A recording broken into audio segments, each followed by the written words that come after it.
Good morning, students. This is Deepak Kumar Shukla from Om Prakash Institute of Management and Technology. I will teach you subject management accounting in integrated MBA third semester.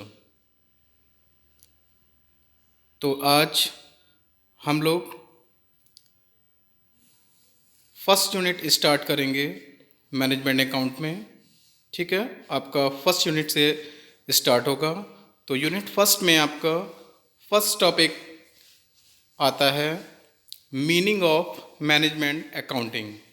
Management accounting के बारे में बात करेंगे हम कि management account आपका क्या होता है।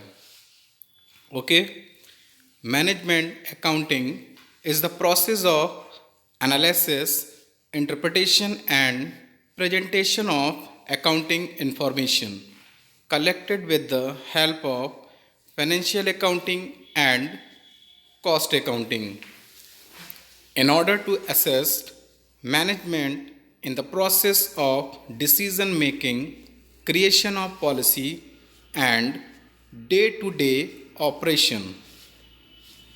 Thus, it is clear from the above that the management accounting is based on financial accounting and cost accounting. तो मैनेजमेंट अकाउंटिंग क्या होता है आपका? मैनेजमेंट अकाउंटिंग आपकी एक प्रकार की प्रेजेंटेशन है। दैट मीन्स ये आपको इन्फॉर्मेशन प्रोवाइड कराती है। किसकी हेल्प से? Financial accounting and cost accounting.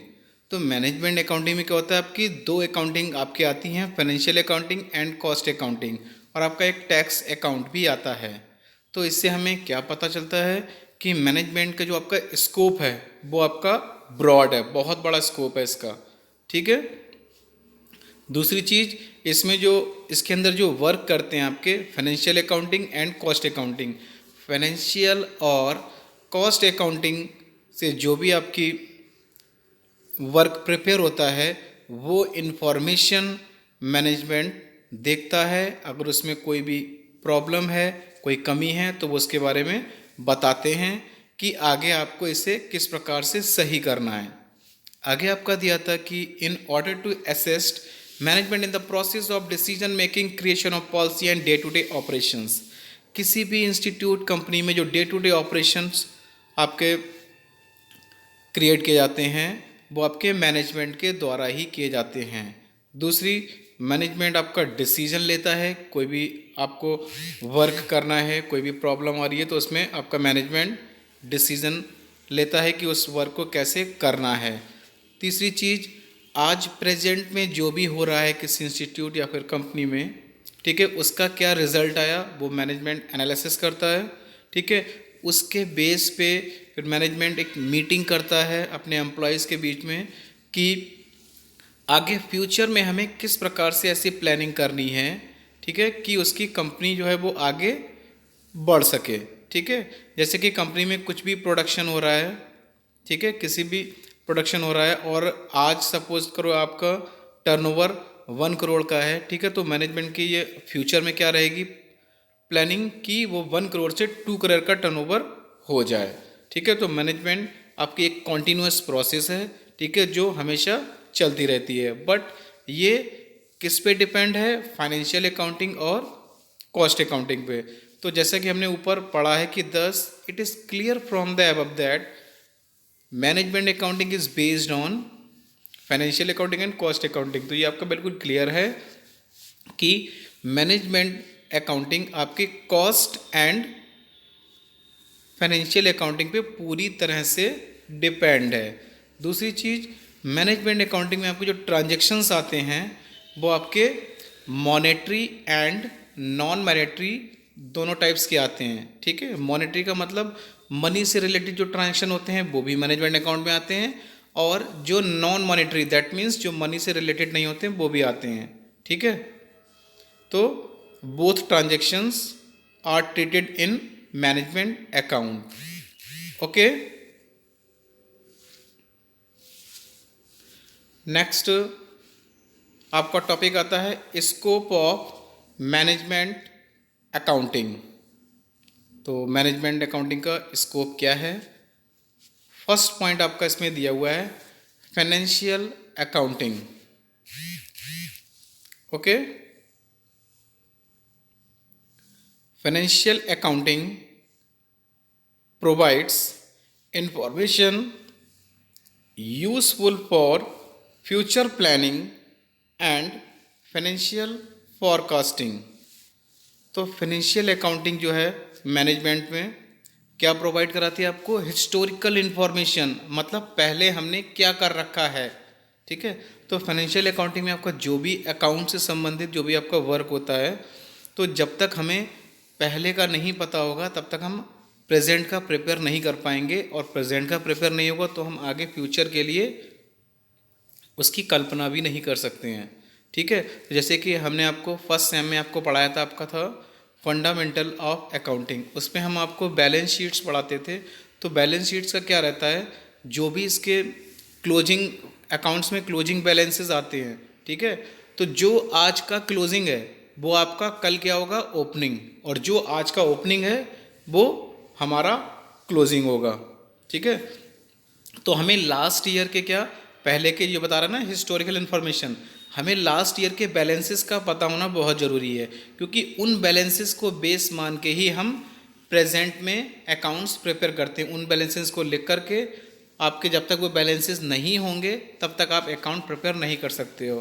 तो इससे क्या हो, हमारा कंक्लूजन निकल रहा है कि फाइनेंशियल अकाउंटिंग है जो उसकी हेल्प से जो वो हिस्टोरिकल इन्फॉर्मेशन प्रोवाइड कराता है, उससे हम प्रेजेंट में अकाउंट प्रिपेयर करते हैं, और उस जो प्रेजेंट में हमारे अकाउंट प्रिपेयर हो जाते हैं उसी के बेस पे हम फ्यूचर के लिए प्लानिंग करते हैं कि फ्यूचर में हम किस प्रकार से किसी प्रोडक्ट की कॉस्ट निकालेंगे।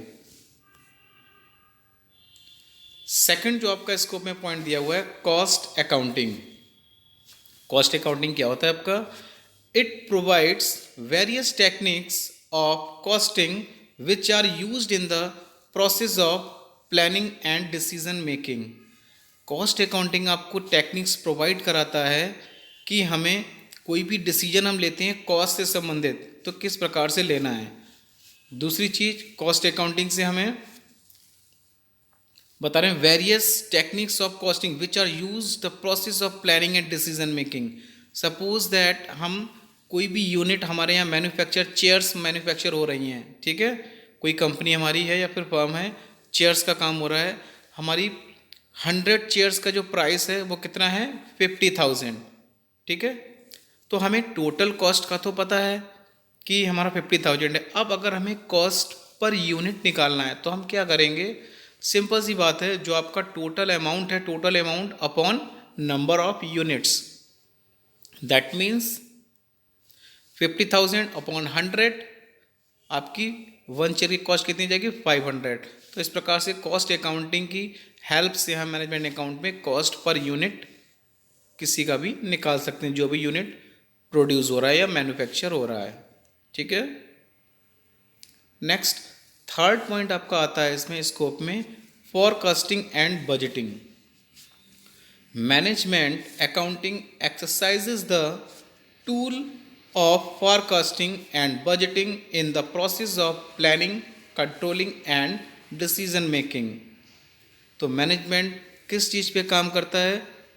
एक टूल की तरह काम करता है। सबसे पहले तो फोरकास्टिंग एंड बजटिंग पे इन the process of planning, controlling and decision making. तो मैनेजमेंट आपका प्लानिंग भी करता है, कंट्रोलिंग भी करता है और डिसीजन भी लेता है। प्लानिंग कैसे करता है? सपोज दैट मैनेजमेंट ये सोच रहा है कि उसकी कंपनी है या फिर फर्म है कि उसे 1 मंथ में 1000 यूनिट्स बनाने हैं। ठीक है, अब 1 मंथ के बाद वो देखता है कि वो 900 यूनिट ही बना पाया, तो 1000 यूनिट बनाने हैं, ये तो उसकी हो गई प्लानिंग।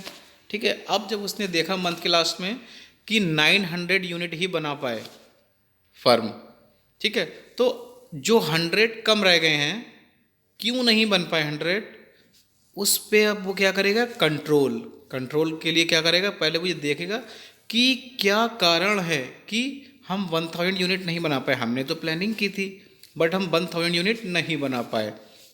तो अब वो उसके रीजंस देखेगा कि रीजंस कुछ भी हो सकते हैं। हो सकता है कि हमने उतना रॉ मटेरियल ही परचेज नहीं किया कि हम 1000 यूनिट्स बना पाते, या फिर हमारे पास इतनी मशीनरी नहीं है कि हम 1000 यूनिट्स 1 मंथ में बना पाएँ, या फिर हमारे पास वर्कर्स ही नहीं हैं इतने कि हम 1 मंथ में 1000 यूनिट्स बना पाएँ, या फिर हमने उतना अमाउंट ही इन्वेस्ट नहीं किया, कैश इन्वेस्ट नहीं किया कि हम 1000 यूनिट्स बना पाते। तो इस प्रकार जब उसे ये रीजन्स पता लग जाएंगे तो वो आगे के लिए, फ्यूचर के लिए उस पर डिसीजन ले सकेगा। तो ये आपका हो गया third point, forecasting and budgeting.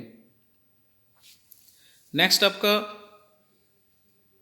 4 point है tax accounting and tax planning.